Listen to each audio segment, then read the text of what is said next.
अगर लोकतंत्र में लोगों को अपनी बात कहने का हक ही नहीं है, सच्चाई दिखाने का हक ही नहीं है, तो आप कहां से लोकतंत्र में आगे बढ़ सकते हैं। लेकिन मैं एक बात और कहना चाहता हूं जो शायद इस सबसे अलग है, सब हम लोग जानते हैं जिस कष्ट में अब किया है। मुझे पूरा यकीन है कि ये जितने भी माध्यम हैं जिन पर हम भरोसा कर रहे हैं, जाहिर है हम दूसरों के पर भरोसा कर रहे हैं, हम भरोसा कर रहे हैं यूट्यूब पर, एक्स पर, फेसबुक पर, वो भारत के लोकतंत्र के लिए बिल्कुल जवाबदेह और जिम्मेदार नहीं है। उन्हें लगेगा कि दिक्कत है, तुरंत वो डाउन कर देंगे। उन्हें रील्स पर, चुटकुलों पर, नाच गाने पर, इसमें ज्यादा पैसा मिलता है, ज्यादा धंधा मिलता है, और इसलिए वो सरकार से लड़ेंगे नहीं। हमारी समस्या ये है कि हमारे पास जो प्लेटफॉर्म है उस पर दुनिया भर का जो कॉर्पोरेट है उसका कब्जा, वो हमारा प्लेटफॉर्म नहीं है। ऐसा नहीं है कि हमारे पास एक मशीन है, वो भी हमें वहीं से मिली है, जैसे आप ये मोबाइल कह रहे हैं। अगर सचमुच लोकतंत्र होता तो बहुत अच्छी बात होती कि हर व्यक्ति पत्रकार हो रहा है।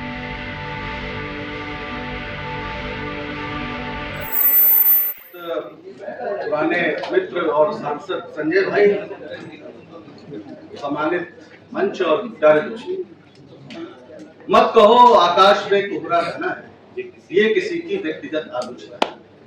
ये दुष्यंत कुमार ने बहुत पहले लिखा था और हम लोग इसका मतलब शायद अब जाकर समझे। देखिए, जो कुछ हो रहा है, आप तो कानून बनाते हैं, संसद में बैठते हैं, और अक्सर हमारे दिमागों में ये बात भर दी गई है कि जो गैर कानूनी चीज है वो गलत है।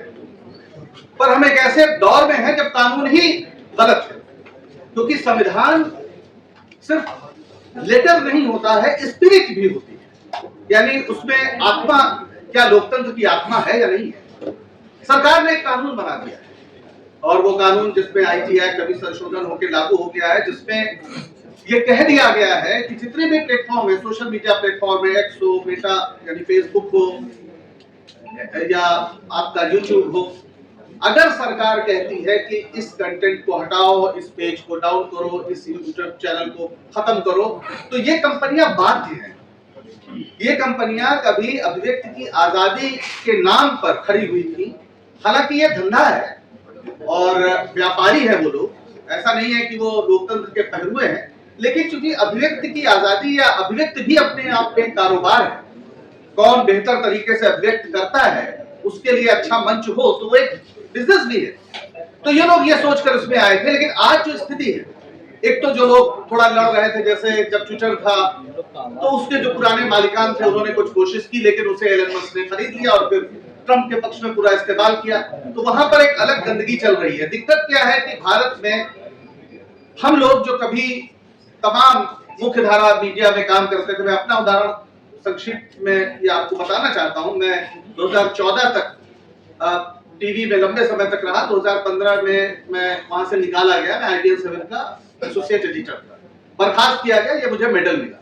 तो क्यों? क्योंकि मुकेश अंबानी की कंपनी ने उसको टेक ओवर कर लिया था, और ये स्पष्ट हो गया था कि जो लोग भी पुराने तरह की पत्रकारिता करना चाहते हैं, यानी 2014 के पहले की पत्रकारिता करना चाहते हैं, 2014 के पहले आपकी पत्रकारिता अगर आपको याद हो तो आप 24 घंटे इस सरकार के खिलाफ, आप लोग तो सारे लोग रामलीला मैदान में खड़े थे, और भ्रष्टाचार के जो भी मुद्दे थे वो आज गलत सही साबित हो रहे हैं, अलग बात है। लेकिन अगर सीएजी ने कोई रिपोर्ट दी थी तो हमारा ये अधिकार था कि हम उसको लगातार दिखाते थे, और अगर सड़क पर जनता उतरी थी तो हमारा फर्ज था कि उसको बताएं। आज स्थिति है कि सीएजी की रिपोर्ट या सीएजी जैसी कोई संस्था इस देश में है, हम क्या इस बात को जानते भी हैं? कोई रिपोर्ट नहीं आई, कोई सवाल नहीं उठना है। हम लोग उस पीढ़ी के लोग हैं। जब हमने देखा, मेरी पहली मुलाकात हुई, मैं स्टार न्यूज में था, मुझे पता चला कि एक नौजवान नेता है सुल्तानपुर में जो विश्व हिंदू परिषद के त्रिशूल वितरण के खिलाफ गीता का वितरण कर रहा है लोगों के बीच में। तब ये आम आदमी पार्टी बनी भी नहीं थी, ये 2005 के आसपास की बात है भाई साहब, आपको याद ही होगा। तो मैं बनारस में था, ओपी वैन तब ट्रक टाइप होती थी, मैं भागा भागा वहां गया क्योंकि मुझे लगा ये गंभीर बात है। सुल्तानपुर यानी अवध क्षेत्र में जहां बहुत जबरदस्त सांप्रदायिक उन्माद पैदा करने की कोशिश हो रही है, वो कौन नौजवान है जो इस तरह की बात कर रहा है, जो हिंदुओं को उनके धर्म का मर्म याद दिला रहा है।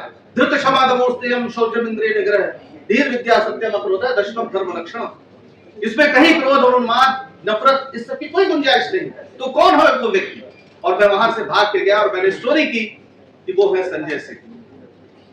तो ये थी पत्रकारिता की बात हो रही हो, जनता के मोहम्मद शफी। हाँ, मोहम्मद शफी गीता बांट रहे थे। सोचिए ये गंभीर, मतलब किस दौर से हम लोग आए कि हमें, अखबार में भी था अमर उजाला में, तो हमें बाईलाइन ही तब मिलती थी जब किसी सरकार की बड़े घोटाले को हम सामने लाए या किसी अफसर की चोरी को हम पकड़े, उसी दिन हमें बाईलाइन मिलती थी। बाईलाइन मिलने का एकमात्र कसौटी यही थी कि आप इस सरकार को कितना असहज करते हैं, क्योंकि आप जानते हैं पत्रकारिता उसी को कहते हैं जिसे बताने छापने पर कोई रोकना चाहे, बाकी सब पीआर है, बाकी सब प्रचार है। पत्रकारिता वही है जिसे बताने से रोका जाए, और इस बात को सबसे ज्यादा अच्छे तरीके से कोई व्यक्ति समझता है तो वो है इस देश के प्रधानमंत्री नरेंद्र मोदी। उनसे एक बार पूछा गया था कि जब गुजरात में हिंसा हुई थी तो आपको अफसोस है, बतौर मुख्यमंत्री आप क्या नहीं कर पाए? तो उन्होंने कहा कि हाँ, मैं मीडिया मैनेज करने में नाकाम रहा। और बिल्कुल ये बात वो समझ रहे।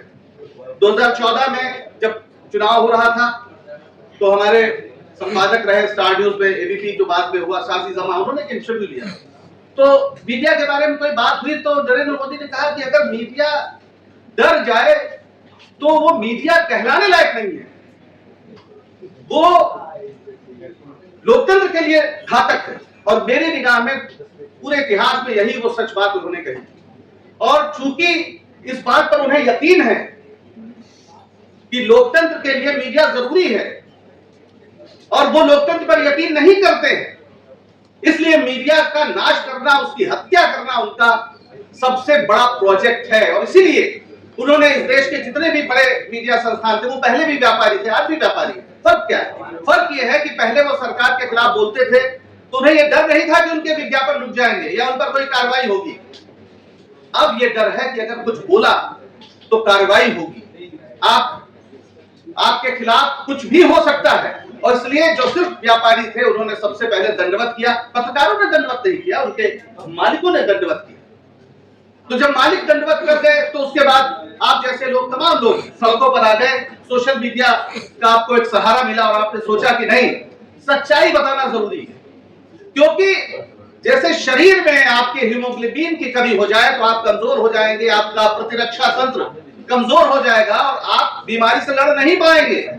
वैसे ही अगर लोकतंत्र में सूचनाओं का निष्पक्ष प्रवाह नहीं होगा तो आपके लोकतंत्र में भी हीमोग्लोबिन की कमी हो जाएगी, लोकतंत्र का शरीर, प्रतिरक्षा तंत्र उसका कमजोर हो जाएगा। इसलिए जरूरत है सूचना के मुक्त प्रवाह की, इसलिए जरूरत है, इसलिए निष्पक्ष जानकारी की जरूरत है, क्योंकि लोकतंत्र उसके लिए मजबूत करने के लिए जरूरी है। लेकिन लोकतंत्र को खत्म करने का एक प्रोजेक्ट है।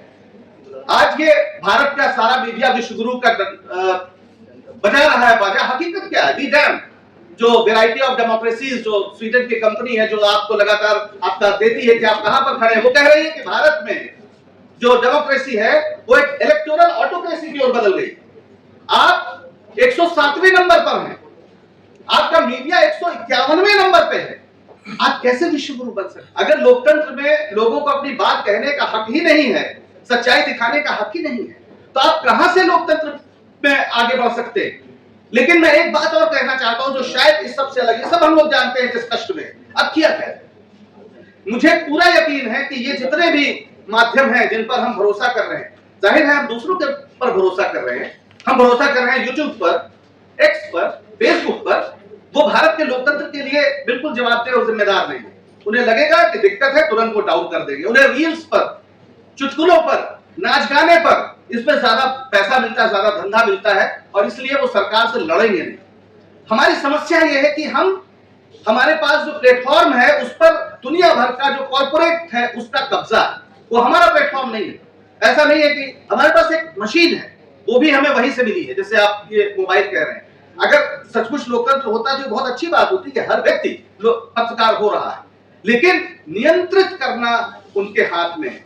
और इसलिए वो मैन्युफैक्चरिंग कंसेंट, आपको पता होगा नॉम चॉम्स्की का जो सिद्धांत है कि किसी के बारे में आप जबरदस्ती आप उसको अपने पीछे नहीं रख सकते, तो आप उसके एक कंसेंट पैदा करिए, सहमति निर्माण करिए कि मोदी जी अरे बचपन में मगरमच्छ से खेलते थे। ये कहानियां अचानक कहां से आ गई? हमें बताया गया ना। इस तरह की तमाम कहानी की 56 इंची सीना है, ये तो कुछ भी कर सकते हैं, ये तो महामानव है, ये तो सीधे अवतारी पुरुष। कोई सवाल 2014 के पहले कोई नेता ऐसी बात करता तो उस पर रात दिन चुटकुले तो बनते ही, व्यंग तो होता ही। मुझे मतलब लोग मजाक उड़ाते। मैंने पिछले दिनों एक पुराना वीडियो देखा सोनी टीवी पे, शायद कपिल शर्मा शो ही रहा, जहां पर रघुवीर यादव गाना गा रहे थे कि सती सैया तो बहुते कमात है, महंगाई डायन मार जात है। ये सोनी टीवी पर चल रहा था, जो मनोरंजन के लिए था। यह उस दौर में हम लोग आए थे, क्योंकि उस समय की सरकारें यह मानती थी कि हक है। पंडित नेहरू ने इस देश में लोकतंत्र की नींव रखने से पहले 1938 में मॉडर्न रिव्यू में जब वो तीसरी बार अध्यक्ष चुने गए कांग्रेस के, तो उन्होंने एक आर्टिकल लिखा कौटिल्य के नाम से, और उसमें कहा कि नेहरू तानाशाह हो सकता है, इसको नजर रखो, तीसरी बार बना है। यानी तानाशाही इस देश में संभव ना हो, इसके खिलाफ इस देश में जो लोकतंत्र के लड़ाई लड़ने वाले, स्वतंत्रता की लड़ाई लड़ने वाले थे, वो पहले दिन से सजग थे। इसलिए मैं एक बात कहना चाहता हूं, वो बात यह है, जुनून फिल्म याद आती है जिसमें नसीरुद्दीन शाह बहुत दुखी होकर कहते हैं, जावेद भाई हम दिल्ली हार गए। तो हे पत्रकारों, आप पत्रकारिता की लड़ाई हार चुके हो। अब सवाल है हो क्या? आप इसलिए हार चुके हो कि इस देश में लोकतंत्र की लड़ाई कमजोर पड़ गई। पत्रकारिता आप तभी कर सकते हैं जब लोकतंत्र होगा, और इस देश की सत्ता ने तय कर लिया है कि उसे एक आदेश पालक समाज चाहिए, यानी जहां पर अगर आप जरा सा भी उसके खिलाफ बोले तो सीधे सीधे आपको देशद्रोही कहकर यूएपीए के तहत जेल में डाल दिया जाए, आपका कोई भी आरोप लगाकर जेल में डाल दिया जाए। संजय भाई हो आए हैं। तो आप सोचिए कि अब ये लड़ाई, जब हम विपक्ष की बात कहते हैं, विपक्ष के परिसर में केवल राजनीतिक दल नहीं होते, विपक्ष के परिसर में यानी जो इस देश की सत्ता पर अंकुश लगाने की शक्तियां हैं, चाहे वो संवैधानिक संस्थाएं, न्यायपालिका हो, चाहे वो विपक्षी दल हो, और चाहे वो मीडिया हो। तो जो चौथे खंभे की लड़ाई थी, अब वो चौथे खंभे की लड़ाई नहीं, अब वो इस देश के एक बड़ी लड़ाई का हिस्सा बने। यानी जब तक आप लोकतंत्र को रिस्टोर नहीं कर पाएंगे, तब तक आप अपनी पत्रकारिता नहीं कर सकते। तो इसलिए अब क्या हो, अब इसलिए सिर्फ मैं बहुत गंभीरता से बात कहना चाहता हूं। पत्रकारों को बड़ी आसानी से कह दिया जाता है, संजय भाई, बड़ी आसानी से पत्रकारों को कह दिया जाता है कि इनका राजनीति से कोई लेना देना नहीं, इनका सरकारों से कोई लेना देना। लेकिन जब देश की संप्रभुता गुलामी का खतरा हो जाए, जब इस देश की संप्रभुता गिरवी हो जाए, जब इस देश की आजादी पर खतरा हो जाए, लोकतंत्र पर खतरा हो जाए, तो हमें यह सीमा रेखा लांघनी होगी। हमारे सबसे बड़े आदर्श गणेश शंकर विद्यार्थी, गणेश शंकर विद्यार्थी क्या थे? प्रताप अखबार कानपुर में चलाते थे, गांधी जी के भी प्रिय थे और भगत सिंह उनके यहां काम करते थे। वो निष्पक्ष नहीं थे, वो उपनिवेशवाद के खिलाफ संघर्ष के अगुआ सिपाही थे। और 1930 में जब नमक आंदोलन चला तो कांग्रेस के यूपी के संयुक्त प्रांत उस समय था, उसके डिक्टेटर थे, यानी अध्यक्ष थे। मेरा यह कहना है कि पत्रकारों, आपको ये गांठ बांध लेनी चाहिए, जितना भी आपके पास संभावना हो, इस सरकार को उखाड़ फेंके बिना अब इस देश में पत्रकारिता नहीं हो सकती। ये बहुत आपको हो सकता है, बहुत पत्रकार इस बात को सुन के उन्हें बुरा लगे, लेकिन कर लीजिए पत्रकारिता। नहीं कर पाएंगे, क्योंकि ये सरकार ने तय कर लिया है कि नमक और रोटी खा रहे हैं, ये खबर भी अगर जो मध्याह्न भोजन की खबर दिखाओगे तो जेल जाओगे, जैसा उत्तर प्रदेश में हुआ मिर्जापुर में, और उस नौजवान की बात में जान चली गई। हो सकता है वो इलाज न करा पाया। किन तनावों में नौजवान काम कर रहे हैं? पवन जायसवाल, उसने यही बताया था कि नमक और रोटी दी जा रही है और मध्याह्न भोजन में घोटाला हो रहा है। ये जो हिंदू हृदय सम्राट अपने को बोलते हैं, पवन जायसवाल भी हिंदू ही था ना, उसके पिता भी हिंदू थे, मां भी हिंदू थी, उसके बच्चे भी हिंदू ही हैं, अनाथ हो गए। तो मैं आज ये कहना चाहता हूं कि अगर आप पत्रकारिता कर पा रहे हैं, आपको कोई चिंता नहीं है, आपको लग रहा तो आपको मुबारक। लेकिन अगर आपको लग रहा है कि पत्रकारिता नहीं हो पा रही है, पत्रकारिता की तमाम संभावनाओं का नाश कर दिया गया है, तो अब हमें विपक्ष के साथ मूल्य आधारित एकता बनानी होगी और खुद को मानना होगा कि हम विपक्ष के परिसर के एक हिस्से हैं। इस देश में लोकतंत्र की लड़ाई में हमें शामिल होना होगा। है नहीं शमशीर अपने हाथ में तो क्या हुआ, हम कलम से ही करेंगे कातिलों के सरकदम। बहुत बहुत धन्यवाद।